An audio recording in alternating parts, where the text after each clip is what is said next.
You were asked to sketch a number line and locate a number of points on the number line.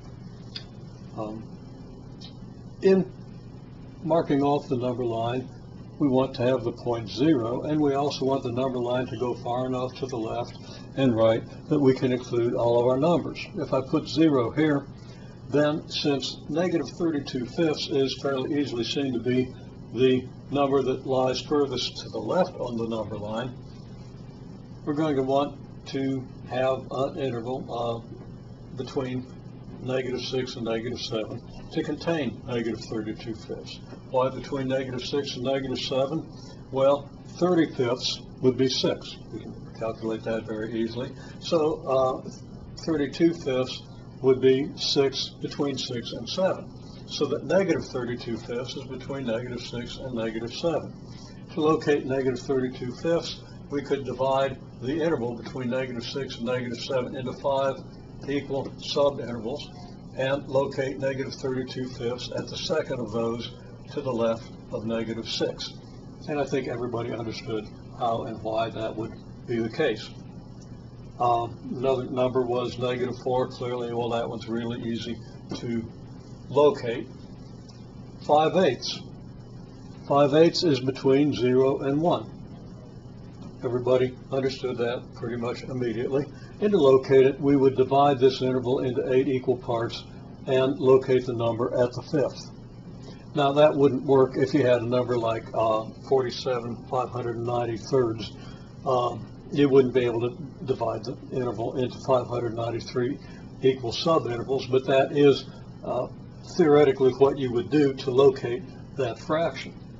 Now, square root of 2. Square root of 2 leads us to some problems because most of us, I think all of us, know that that's an irrational number, and it can't be located even theoretically by subdividing an interval and picking one of the divisions at which to locate the result.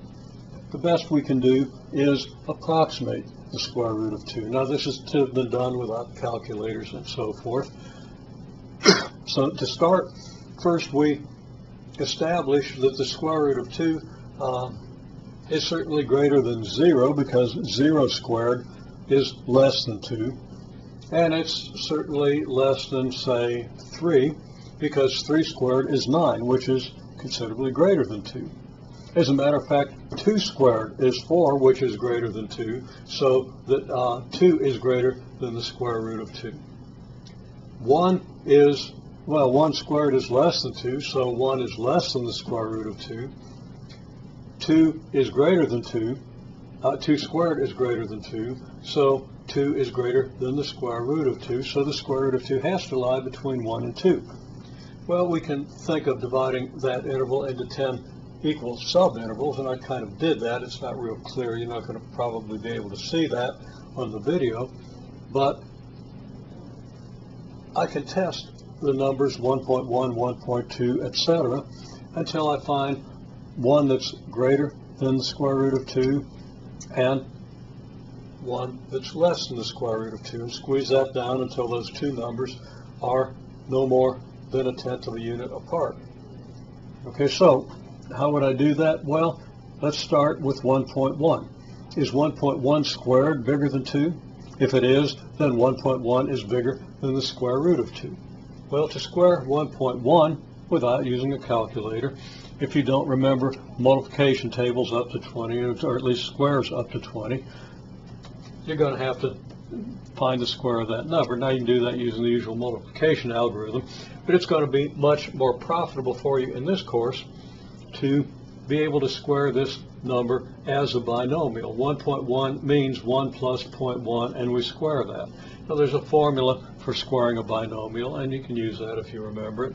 But really, I just want to go back to the distributive law. So what does it mean to square 1.1? It means to square 1 plus 0.1. 1 plus 0.1 multiplied by 1 plus 0.1 is going to then be the square of 1 plus 0.1. Now somebody mentioned that F thing, FOIL. Don't like that. It's a trick.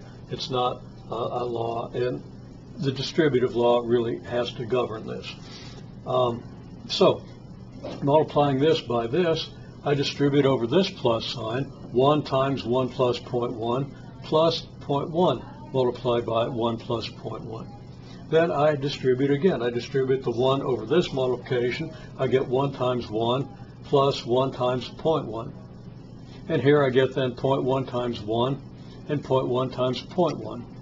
Multiplying those out, I get 1 from 1 times 1, 1 times 0.1 is 0.1, 0.1 times 1 is 0.1, 0.1 times 0.1 is 0.01, and now I just add things up. I've got 2 0.1s which add up to a 0.2, 1 plus 0.2 plus 0.01 is 1.21, and there I have it in a way that doesn't rely on that F trick and doesn't go back to the multiplication algorithm.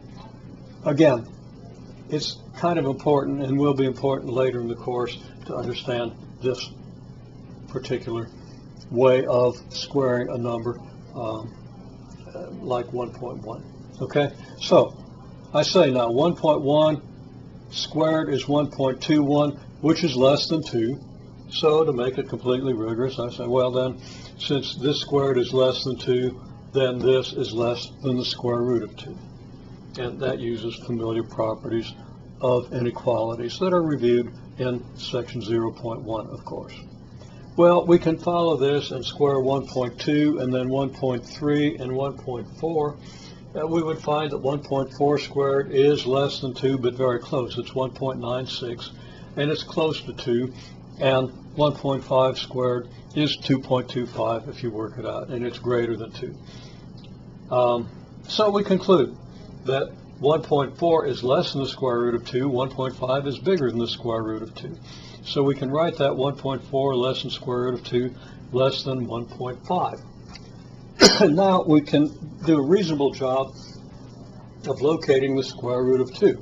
Having squared these numbers, we also see that 1.4 squared is much closer to 2 than 1.5 squared, so it's not going to be much different than 1.4 squared. We've already divided the interval between, not sure we've already done that.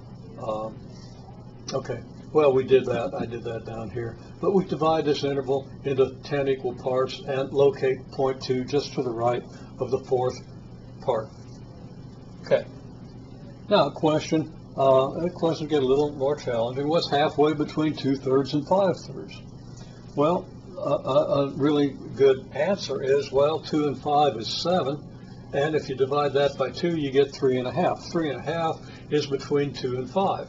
So that halfway between 2/3 and 5/3 is 3.5/3. Now, that's not in the form of a rational number, but that's okay because we can divide that in our head pretty much. 3 goes into 3.5. It turns out it's 1.166 repeating, and we round that to approximately 1.17. So we can figure this out pretty easily without a calculator. In 1.17, well, we've divided this interval between 1 and 2 into 10 parts, so it's a little to the left of the second one of those parts, and we locate it rather easily. A little better idea would be to take 1/2 of 2/3 plus 5/3, which is going to be halfway between the two. And 2/3 and 5/3 adds up to 7/3. Half of that is 7/6, which is the same as 3.5 over 3, but that can be directly divided out. It comes out approximately 1.17. Now, number between the square root of 7 and the square root of 12. Well, people pretty quickly got this. Said, well, you find, is there a number between 7 and 12 whose square root is a whole number? Yeah, 9. 9's between 7 and 12, so 7 is less than 9 is less than 12, so that the square root of 7 is going to be less than 3 is less than the square root of 12. Now, you could also reason it out, square root of 7 is between 2, whose square is 4, and 3, whose square is 9. Now, we immediately get to the 9 and the 3 by that, but square root of 7 is between 2 and 3. And the square root of 12, well, 12 is between the perfect square 9 and the perfect square 16. So the square root of 12 is between 3 and 4. 3, therefore, is greater than 7 and less than 12, so that, again, 3 is an answer to this question. Now, of course, 3 was one of the numbers that you were asked to locate on the number line, so you might have already located that by the time you get to this question.